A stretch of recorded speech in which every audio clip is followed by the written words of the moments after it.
Hello and welcome back, everybody, to this episode of Terminal Vocation. I'm your host, Deacon Mark. I'm Aaron. And we're excited that you're back for this conversation with us. We're going to start a new sort of mini series today, just a two-parter. We're going to be talking in the next 2 weeks about pre-partum and postpartum issues. So that stage of waiting for baby and then the fear of taking baby home from the hospital. They let me walk out with this thing. They let anybody do that once you've had a kid. But before we dive into that, how are things? How's your week going? My week has been good. It's kind of the first official week of summer for me. And so I got to go take my mom up to her hometown, Pottsville, Pennsylvania, home of Yingling's beer, and see my aunts and uncles and visit with them for a nice lunch. So it was good. Always do that every summer. And then you were just on a short trip? Oh, yeah, that's true. Before that, Lily, our daughter, and I were up in New York City for about 4 days, and we went and saw The Great Gatsby, which was a book that she had read in high school. We read it together, actually. So we saw that play. We did a comedy club. We went to a very Instagram forward coffee shop that had lattes on tap. They were fabulous. And it was, of course, gorgeously decorated with white and gold trim. No, it sounded like a great trip. It was fun. It sounded like a great trip. Yeah, I'm looking forward to, so then next month will be more to share when I take our other twin down to the Gulf. So that'll be neat. Well, I had a great week. I had a great Father's Day. Yes, that was fun. So just like every 50-something father with all adult children, we went to the National Zoo. Of course. There was a lot of people that were a lot younger than us at the zoo. Or there were grandparents. Yeah, grandparents or younger. Yeah, but the grandparents with those younger. Yeah, correct. Just a multi-generational folks there. But what not everybody knows about me is that I love animals, and I'm a nerd about animals. You love animals at a distance. What do you mean? Like in the zoo. You don't love our dog. But that's a topic for another episode. But I love dogs, broadly speaking. Ours is just slightly boring. But I love going to the zoo. I love walking around and seeing, sort of these exotic animals. And so I grew up with a subscription to Ranger Rick. And I loved reading through it and learning about all these weird animals from all over the world. And I like to walk around the zoo and nerd out and like point at this weird bird and say, "Oh, that's cassowary," or the scarlet ibis. Scarlet ibis. And one of our daughters could not believe. She's like, "How do you know that?" Well, I'm a nerd. That's. And she was like, "Oh, right, I forgot, but I did know that." So that was my Father's Day, and it was great. It was fun. I loved it. Other than just I wasn't kind of expecting the crowds because I was kind of thinking, I think of the zoo as something kids would like. So I didn't think of it as something that everybody would go to do on Father's Day. But they did. A new baby elephant. So that was cool. We got to see that was cool. Her. Yeah. All right. Well, before we jump into our topic, this just in, and I use that term lightly because we're going to talk about this article that we found from Binghamton University about strategies for solving Wordle. So what could be more just in than this hot trend from 2023 or however older. It might be older. How old is Wordle and all those New York Times games? But this is interesting. This is a recent article. And so Binghamton University crack scientists have developed some sort of strategy that solves Wordle 99% of the time. Mm-hmm. And I feel like I'm a nerd. I feel like I've got them beat, but I don't know if my stats prove that. I don't think your stats quite prove that. But it was interesting, right? Because they were saying you're not trying to guess words using their method. You're trying to cross out information that is unnecessary and really hone in on what the correct letters are. Mm-hmm. So you're not just keep guessing, glove, shove, right, whatever. Right. And I think we've all, if we've played Wordle, we've all gotten to that where we've realized, I only have 4 guesses left. and there's a dozen words that could all end with these 3 letters. And so if you don't sort of guess a word that is going to eliminate multiple of those possible first letters, then you're just going to be luck of the draw as to whether you get it or not. And that's kind of their point, right? Is exactly like you say, right? Like early on, eliminate or figure out what letters are part of it rather than just taking the green and yellows from the first line and moving them down. So we thought, yeah, gaining more information is important. And we had, we love talking about dating. We love talking about dating strategies. And one of the things when you go on a date is there's this temptation to just want the date to go well. There's this temptation to say, well, let's just be nice and talk about the weather and not talk about anything weird or controversial. Those are the people-pleasing, temptations, right? Temptations. But then all of a sudden you realize, well, now I've invested 3 months with this person because I was afraid to ask any interesting questions right off. And then you get into, we've talked about dating inertia and all these other things. Now it's harder to break up with that person because you've invested time, not because you really like them, but because you have this post-purchase, dissonance. Well, I've spent money. What's that economic term, right? A sunk cost fallacy. Yes, right. The sunk cost fallacy, right? But yeah, so I mean, what are the questions, right, that you should be asking on a first date? And I think, so I'm going to say, you can't be weird about this. Like, you don't want it to be the Inquisition. It's a good rule in general. Right, don't be weird. So everything with a caveat. But I do think you shouldn't necessarily shy away from topics that are religion, politics, this type of thing. Doesn't mean you need to take the gloves off and go to battle with this person. But again, we talked about in past episodes, kind of observing who they are. So how do they react if religion somehow does come up in the conversation? Yeah. Is their answer interesting to you? Is it annoying? Like, how do you actually feel about real information you're gaining from the person across the table from you? And there's ways to bring this up, like you say, not weirdly, conversationally. Oh, did you grow up in a religious family? Is much different than, looking like you've got your steno pad, what religion are you? Or even just like, what did your family do on the weekends? I mean, you don't even have to be, well, that's right? true. Yeah, that might glean something. Right. But, sometimes it comes up more naturally, but not steering away from it, I guess, is kind of what I'm thinking. But. Yeah, but I think early on, making sure that you're answering some of those questions, right? So you learn what their job is and what they do. But also, what are their ambitions? Like, if a job interviewer can ask, where do you see yourself in 5 years? Then that's probably an okay question to ask within the first 2 or 3 dates. Especially as it relates to a career. Like, right. It's nothing personal. Yeah, at some point, where are you going to be? I think that's worth knowing. So yeah, I think, thank goodness that Wordle and Binghamton University has brought this kind of insight into the world to say that it's worth discovering new information. I love it. Yeah, it's a different strategy. It is a different strategy. So, all right. Well, let's jump into pregnancy. Yay. Not literally, but we've got a lot to talk about over this 9 months, but let's start just before that 9 months, right? When we're trying to get pregnant, or in some cases avoid pregnancy. So sometimes we're using some form of birth control, natural family planning, or some people are using something else.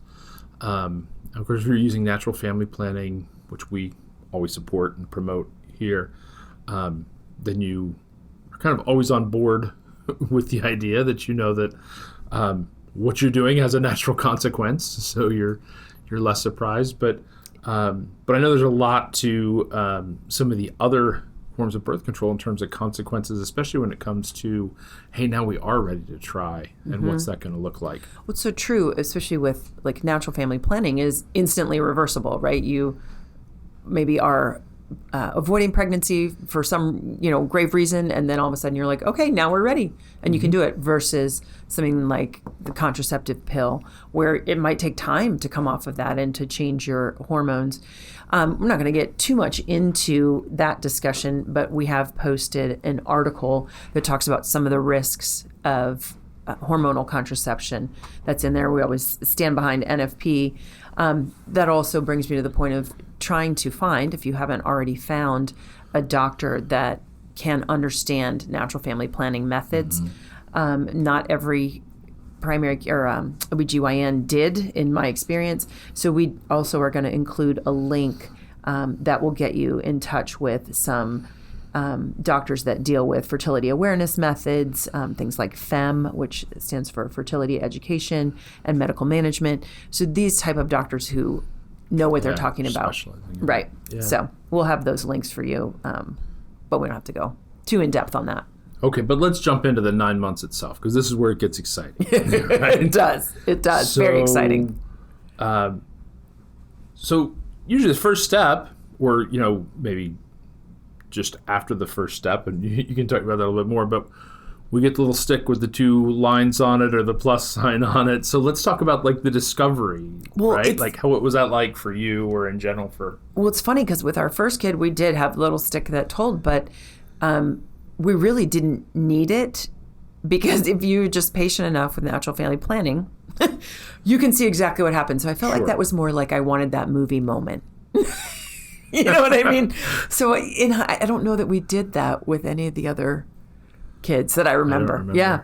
So that was the only one, I think, because then it was like, well, save $13 or whatever it was. But I think for me, one of the first signs was always just feeling terrible, like feeling like I had the flu. I really had... Right away. Yeah. I mean, I don't know about right away, but certainly within those first 8 weeks. And so I can remember sometimes waking up and being like, am I sick or am I pregnant? What's going on? So I think those were some of those early indicators for me, but hopefully other people don't have quite that dramatic of a notice. Yeah, I think for us, you got pregnant. We sort of knew, or we're planning, or we're trying, right? But just to, maybe a note for the guys, because this happens sometimes and women are not expecting it, and Sure. I think it's extremely important, guys, if your spouse comes to you and says, we're pregnant, or I'm pregnant, depending on which way, to the degree to which she chooses to include you in that statement. But I think the most important thing you can do is to hug her, be excited. Yeah. Right. Like whatever your plan was, there's now a new one. Right. And it is impacting her in a way that is infinitely greater than it is impacting you. And that's tough, I would imagine, for a guy, like, because especially if you're like, well, we were saving for this and it's not time. Sure. And, kind of those things.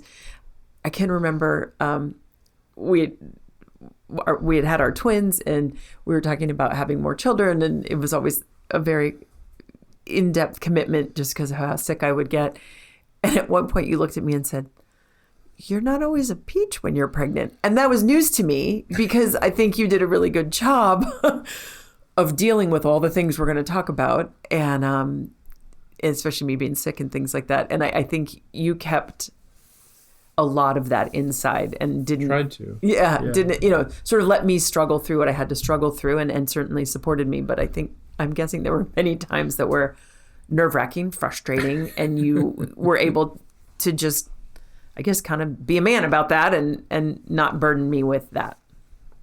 Well, and because I think the other side of that, the exception to that rule was when we found out that we're having twins. Yeah. Right. I did not handle that well. That was news I wasn't quite prepared for, and I wasn't angry. I wasn't militantly upset, but I just started making all kinds of stupid jokes about what a burden it was going to be and all this. And you were finally like, okay, we're done with this phase of of hearing this news now. And I was like, yeah, that's right. You went a little curmudgeonly there, but I think it was just coping. Probably, yeah. No, certainly a little bit. But maybe that was some of that coping for us as guys with this has to be a little bit private. And you know what? It could even be between you 24, 48 hours, 7 days later, you know, like, but in that moment, let her know that you love her and accept the fact that this is the new reality that you're in. And you're excited. Right?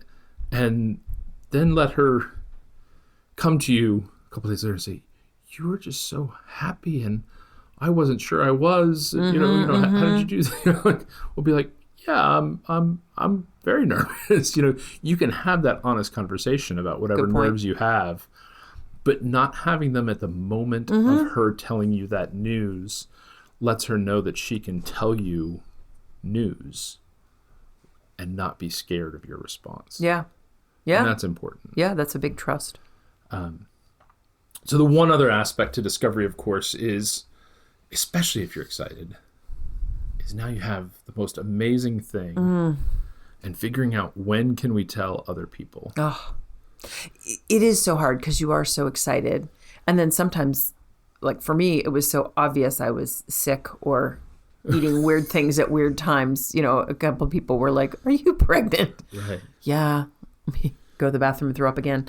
But I think for us, we tried to wait that 12 weeks, or maybe we told family a little earlier, which was helpful. Then the couple times we did have miscarriages, like the second miscarriage, your mom met us at the doctor's office, and like she was such a great support. And, so it was nice to have the family know at some point. Yeah. And then I felt like it was kind of concentric circles. We waited a little longer, the more further away we got from the center. Yeah, absolutely. I think the key there is like, look, if it's somebody who is going to grieve with you, if something goes wrong, then it's a good person to tell. Yep. Right. Now, are there exceptions to that?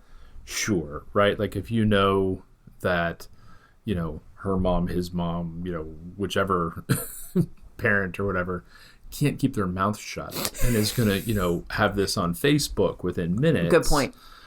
Okay, then maybe there's a different response to that. Sure. The one other thing I would say is miscarriage is more common than people really know because they don't talk about it. Mm-hmm. And so then it happens to someone and they feel very isolated or alone or unusual. And so that is one thing to just say, it's okay if people find this out. Mm-hmm. But you don't have to broadcast it either. You can still say, well, yeah, but this is my private information. Sure. And that can be prudent too, because people are dumb and people say stupid things. They don't mean to, but they don't mean to, right? But they don't know how to sympathize with you, and so they're just like, well, you can start trying again, right? It's like, and that's right. That's like as tone deaf as the, person who asks you the day after your dog dies if you're going to buy another dog. Right. Like it's just, it's not the moment, right? Right. So, those people that then, there's some people who just say, no. Yeah. It's not who needs this information. So, all right. So now everybody's happy. Everybody's on board. So now you got to call the doctor. They've got to confirm this, right? Yes. So a couple things about the doctor, right? So you obviously had a relationship with an OBGYN. Mm-hmm. You were more focused on the latter half of that acronym soup, but now we need the first half. Right. So talk about choosing a doctor and some of those things. Yeah, I think for me, a friend at work went to this same practice. And so I was going to them, prior to even probably marrying you. And there were 4 doctors and I liked all of them. I certainly had my favorites. But I just felt like they were easy to talk to. And so continued, once we found out we were pregnant, continued going to them. I think finding someone you can talk to is important. Having hopefully a pre-existing relationship with a gynecologist that you're going to, just from a health standpoint and a personality standpoint. So you like their bedside manner.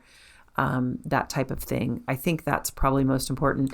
And then, we had not, I liked this practice so much. They were not an NFP doctor. No. And we didn't really need them for that. We were able to track on ourselves. We didn't track ourselves. We did not have issues or something that needed that type of intervention at that point. Yeah. But I thought they were really amenable to the different, questions that we had, the concerns that we had around pregnancy. So easy to talk to, I think, was probably my main focus at that point. Yeah, I mean, this was a 99% sort of you decision, right? Yeah, The few things that I noticed or that seemed important to me as we started going through this was having appointments throughout the sort of prenatal care with all of the doctors in that practice. Mark, that's a good point. Because you don't know when you're going to go into labor and who's on call that night. Yep. And if you're just like, well, I like 2 of the 3, but I hope it's not Dr. Jones this night. Right. Well, then maybe you shouldn't be at a practice where Dr. Jones might be the one who's delivering your baby. Mm-hmm. So, making sure you've gotten that level of comfort with them all. And I know it was funny. You went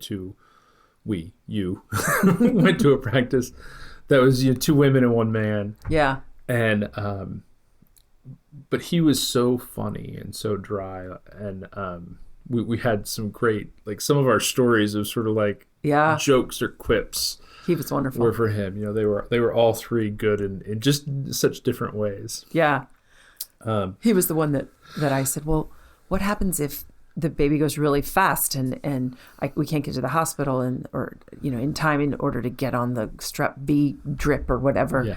And I remember him just looking over his reading glasses at me and going, you should be so lucky, and it was. And we were that lucky. Yep, that did happen with our second. Yeah. But he just, very dry sense of humor, which I appreciated. The one other thing I want to just touch on in terms of doctor visits is, and I don't think we told the story in great detail, the first time we got pregnant, I think I might have gone to the first appointment, but then at the second appointment, I wasn't there. And they didn't hear the heartbeat, and you found out that it was miscarried, and you had to call me at work and deliver that information over the phone. And so I think this is something for couples to consider. Mm-hmm. Now it's hard. It's hard for both people to be off, to be available, to go to every single appointment, and especially with subsequent pregnancies, it could very well be a thing where, hey, if I'm going to the doctor, it means you need to be home with kid number 1 or kid number 1 through 3 or whatever it is. But especially early on, and of course a miscarriage can happen at any time. I mean, statistically probably more in those first 12 weeks, but having someone that can maybe be there to be that shoulder to cry on if something goes wrong is a nice thing. And I think we tried to do that. I think by the time we had the twins, so 3rd and 4th kid, but, 3rd full term pregnancy, right? And 2 miscarriages in there too.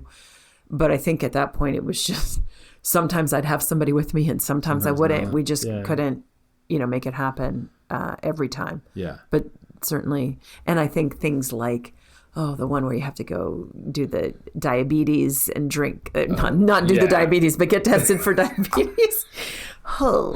And you drink that terrible soda that. Yeah, that was fine. I could do that by myself. I didn't need you sitting there. Well, and they weren't going to even check for heartbeat or anything. That was just the lab. So there wasn't blood. Any news to come out of that. And it's a long one too, right? Oh, you have to drink it and wait, drink it and wait. Yeah. Okay, so. Now, the doctor doesn't always deal with every aspect of how you feel while you're pregnant. But you feel a lot of things while you're pregnant, yes? There were a lot of emotions, yes. I think it just, it goes, physical through mental, through spiritual, all of the above. So some women do this so much better than I did. And just, they don't, like my cousin always talks about, she loved being pregnant. It was no problem. And that was just not my situation, unfortunately. So yeah, I was often sick. So morning sickness was typically kind of the first indicator. Oh, but that'll go away after the first trimester. Oh my gosh. You want to talk about punching somebody in the throat. Like it would just get so frustrating. I'd be in like my 8th month, puking in a garbage can, and people would be like, I'm sure that's going to go away anytime. And it just didn't for me.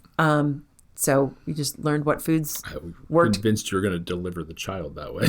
Oh my gosh, I know. Like, yeah, I just kind of learned what foods were easy going down and coming back up again. Can we talk about the gingies for a second? Oh my gosh.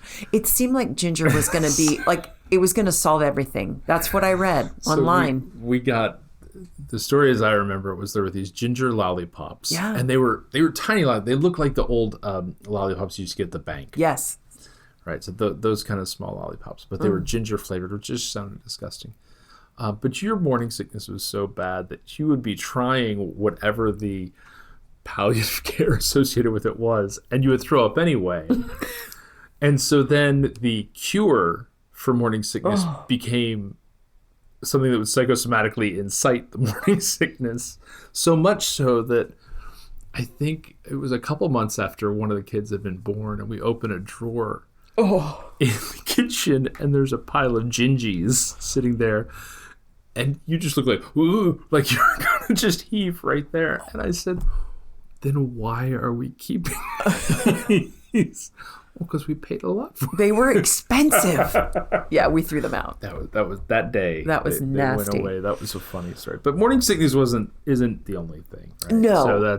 So definitely, I think there's, you're adjusting to this new body, and I just found food tasted different, whether I was sick or not. Like there was some, like a hormone, like my mouth tasted different.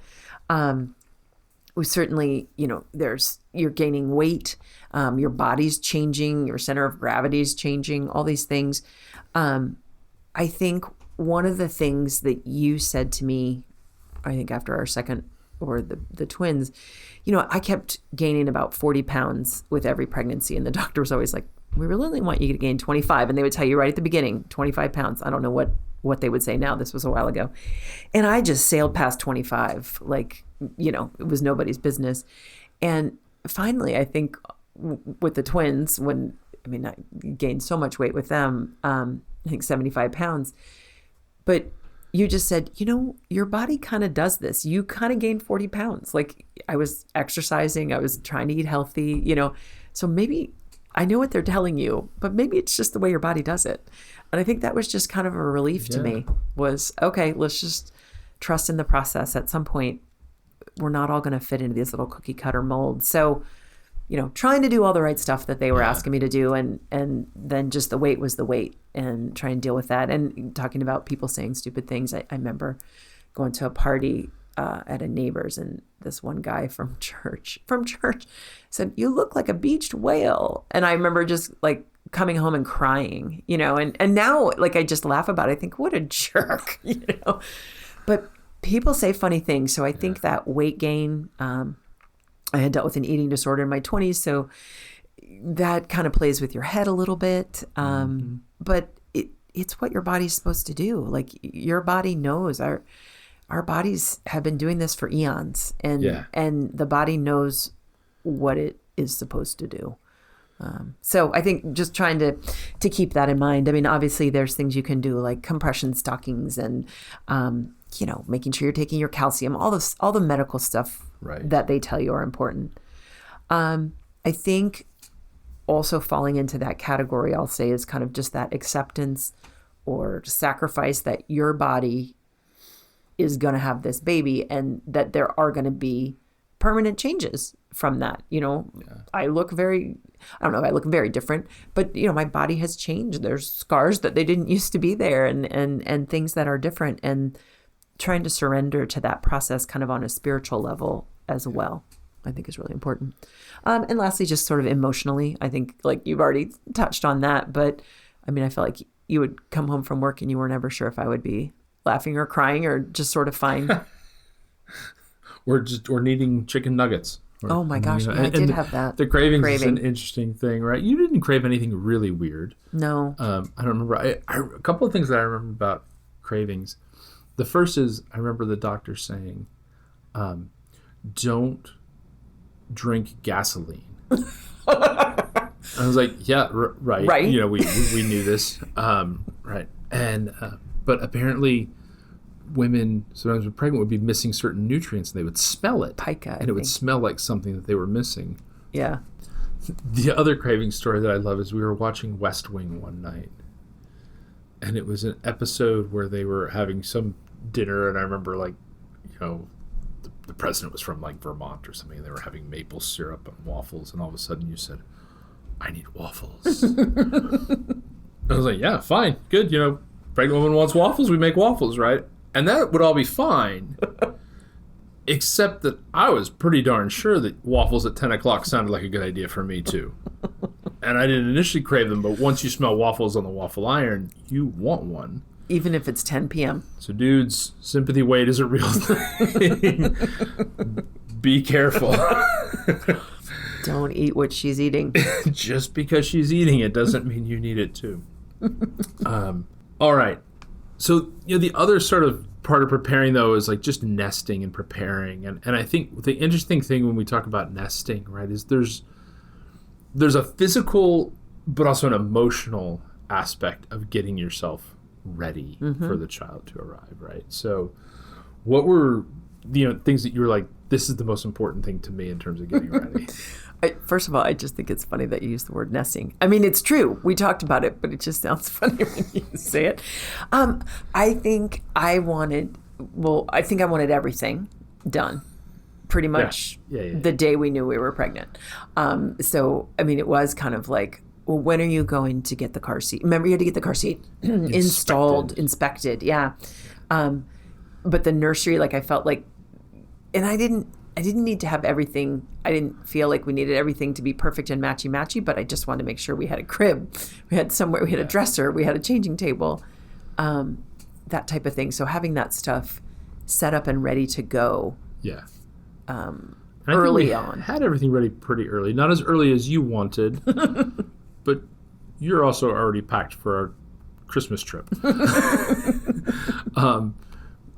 But everything's ready. But I do think this is a good reminder for you know, the guys, like, you know, as you're kind of working to kind of help with things, you know, you can't help carry the baby, but you can paint the nursery, you know, and you can do those other things, and you can get the car seat installed and inspected, and just the mental load that is off of her mind, right?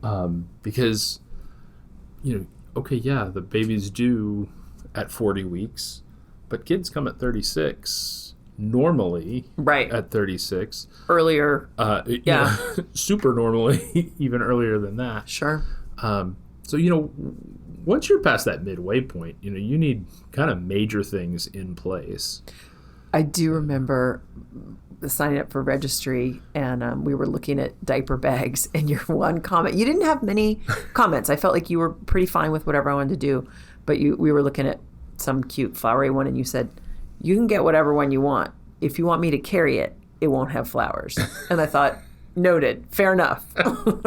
So we did not have flowers on the diaper bag. Yeah, I'm not overly sensitive about a lot of masculine things, but I thought if we have a choice and we're picking the flowery ones, that's on me. That's my dumb thing in terms of the registry. The one other thing about this sort of phase that I would say to both, but especially guys, like, this isn't time for like a secondary like bachelor party to like go out and yuck it up and start talking to your pregnant wife who's at home, maybe still throwing up, about how like, well, I just need a few more nights out with the guys because once this kid comes, you know, it's all over. Right, it's all over. Don't start talking in language about like doomsday when the kid comes. Right. Right. We need to start talking about how great our life is going to be once this kid comes. You know, so start getting used to a life at home and enjoying each other. You know, appreciate the time you have together. All right, and one other sort of planning thing. Let's talk about delivery classes, L&D and planning, right? And so I'll let you talk, but I am going to say, like, I think there's a good and a bad to classes. because there's different birthing methods, and there's sort of as many opinions as there are DNA fingerprints in the world. Oh my goodness. Well, and I think I was not prepared for there to be any choices. I think from TV, I knew that women went to something called Lamaze and they breathed. That was what I knew. Yeah. Like that was the extent. And then we started trying to figure out what method, and you ask 4 people and you get 7 different answers, you know? And so, what do we do? Bradley method, I think it was. And you go to a Bradley teacher, and that is the only way that baby is coming out is the Bradley method. Everything else pales in comparison. And so, I don't know that we ever got fully behind. I mean, it was fine. I thought the Bradley method was fine. It was a lot of relaxation. And I think ultimately it was very sedative. Yes. So, okay. So this was, I think, a little hard. That's sort of like the ideologue kind of aspect of it. It really did bring home that you should have be not connected to any medical device. And the doctors immediately in our practice were like, we're going to have you hooked up to an IV. Like, you know, there are some, you know, you need hydration, you need these things. So I think trying to navigate the waters of getting this very stringent, your birth should be this way in a field of flowers, you know, one method versus now we're going into this hospital. And I think trying to separate that out, because we liked our Bradley instructors, and then we were trying to do everything they said, and it was running counter to some of the practices of a hospital. And I would even say, like, not terribly in the main, like most of it. And we kind of go back to like trusting your doctors and talking to them. Like one of the things we did, like the Bradley teachers had us, they said, create a birth plan. And it sounded kind of weird, but it was good. Like, you know, I think it was good. And we showed, we went and showed your OB, Dr. Gopal, and she was really supportive. She's like, this is great. And we can do more or less all of this. She said, but I need you to remember that we're medical professionals and we want this baby delivered safely. And we want, you know, like, and so she really just wanted to like kind of gauge our flexibility versus our stridentness about damn the torpedoes with respect to the plan. Yeah, sort of intervention, medical intervention. And I think what I remember her saying was, this is all fine if everything goes well. If something goes wrong, we're going to intervene. You know, we need to intervene, and it will be different. Yeah. And I think with Robbie, they ended up having to do a vacuum extraction. That, of course, wasn't in our plan. And I think just kind of that goal, trying to keep in mind for us that the goal was a healthy baby, healthy mom at the end of the whole procedure. And so trusting your doctor when they tell you this needs to happen, that type of thing. Having said that, I think my second delivery of our child was much easier, and I was much more relaxed. I was able to do that pretty much natural. I mean, there was very little intervention. I had an IV, and that was it. And the doctors were there. But I mean, that delivery, and I don't want to overstate this because I didn't go through it like you did, but like you didn't seem to be in pain. Oh, I like wasn't. But yes, and I'm sure you were. But yes, but like you were not screaming in pain. You were not anything, and it also went quick, super fast. Yeah, that was. Then we said to Dr. Wertheim later, like, okay, so it was less than 4 hours. Like it was a quick delivery, and he just kind of chuckled, like, well, that happens too. Yeah. But don't get all of them right. Right. But I think, you know, just the stress level heading into our first delivery was much higher with me. I couldn't relax. You know, it was very difficult. And then by the second time, I'd kind of had a method of relaxation and really had kind of read about birthing. And again, I have said this about pregnancy, but our bodies know how to do this, and it's trying to kind of get out of the way. In most healthy instances, obviously there's, you know, exceptions, and it's great we have medical care. But yeah, it was, the second delivery was so much easier. I don't want to go too much into, you know, delivery, because delivery horror stories is one thing that I was going to say. Like, people some people relish talking to you about their delivery stories. So usually at a baby shower, it's terrible. Yeah, so, if you're having a baby shower, have someone who's hosting that baby shower that you say, hey, you need to run interference. If someone starts telling delivery stories, like let's say at the outset, like, okay, there's a 3 strikes rule, right? If you bring up, your delivery, if you bring up your, miserable teenager, just right. Get all that out of there. Let's just be happy. Certainly there's going to be people you trust, or there's going to be people, that you can ask, hey, what is this like? Fine. Mm-hmm. But yeah, don't listen to everybody on the street story, because everyone is different. That's the other thing, is like, absolutely, the amount of actual intel that you can take from them is probably minimal. Yeah. Yeah. Because your body's going to do it your way and with your personality and your family. And yeah. The one thing that, I think some of our deliveries had in common, or sort of worth kind of mentioning, is there is probably in most instances, not all, right? But, we talked about the plan, and, this is fine for 90%. A lot of times when the doctors and the nurses come to ask you a question or make a suggestion, we'd like to do this, we'd like to do that, a lot of times you have time to talk about it. Mm-hmm. You have time to say, can, my husband and I talk about this, can we have privacy to talk about this? And they'll let you know if you don't. Right. But I remember, with one of the deliveries, we were thinking about doing something that was not on the plan, but they wanted to suggest, and, things were going a little more difficult, and they thought it would be easier with this. And so they just laid out the pros and cons of what they wanted to do, and they left and let us talk about it. And it was great. It was kind of, in hindsight, like, that was really what we wanted the plan for. Sure. Right. Was just so that we were on board. And so it's just something to remember, I think, that it's important, but not always as urgent as we make it.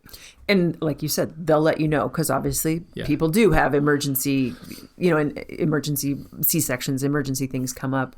And that was one reason with the twins, when I started to go into labor, she's like, I'd like to bring you in now and let's get the C-section done so we're not in an emergency situation. Okay, great. That wasn't our plan. That sounds reasonable, right? Yeah, yeah.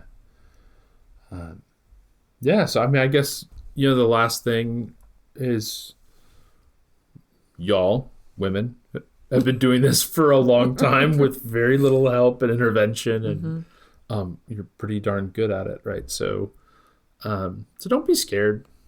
Yeah. You can do this. If you're pregnant and you're nervous about what's coming, you can do this. And dads, if your spouse is pregnant, you can do this. Amen. Well, and I think some of it too is finding those people in your community who've done it, who's the mom that's a couple kids ahead of you, or, your mom, grandma. Obviously things are different medically, but some things are still the same about childhood or about childbirth, So I think finding that supportive community that you can talk to. Sometimes it's your spouse. Sometimes it's not. Sometimes it's somebody who's walked the same path you're going to walk, either as a dad or as a mom. Yeah. And having someone you try. And one of the things we haven't talked a lot about, but like when you get pregnant that second time, third time, you're going to notice, one, that it's not 100% the same as the time before it. But also your nervousness about it goes down, or your understanding kind of what is going to happen. And we'll talk about this probably again when we talk about pediatricians next week. But when you talk to your doctor and they know, oh, this is her second pregnancy, and you're concerned about X, Y, or Z, their level of paying attention to you is all kinds of different, because you're not just the nervous first time. And a good doctor's going to listen to you anyway. But pay attention to those things and use the intel. Right. Absolutely. All around you. So worth it. It's a wonderful 9 months or less. So be ready, right? Like we said.